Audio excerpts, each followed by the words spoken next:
Hey everyone, Technomentary here. In today's video, I'm going to show you how to force restart or reset your iPhone 17.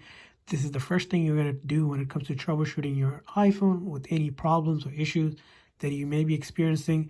So let's show you how this is done. So first thing you're going to do is locate the volume up and the volume down button and then this big side button.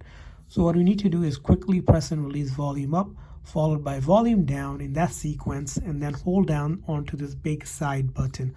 So I'm going to show you how that's done. So I'm going to quickly press and release volume up, volume down, and then I hold down this side button. And you're going to keep on holding that side button just like that without letting it go until the screen goes completely black and then you see the Apple logo appear. During this time, you want to try to avoid touching the screen at all. Once you see the Apple logo, you let go. And this is going to go ahead and force restart your iPhone 17. This is, again, something you would do if you're troubleshooting any issues on your iPhone. This will not delete any of your data. So all of your photos, videos, apps still will be on your phone.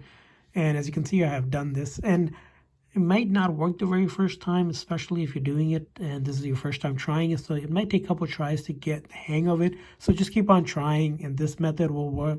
Again, volume up, volume down, and then I hold down that big side button. The key here is to quickly press and release volume up and then volume down before holding on to that side button in order to force restart or reset your iPhone.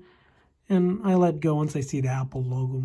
Now, like I said, go ahead and try it a few times. You don't have to worry about your phone losing any of your data. All of your data will be there. This is just basically shutting down the phone software completely and having it reload again to fix any software, even hardware related issue with your iPhone.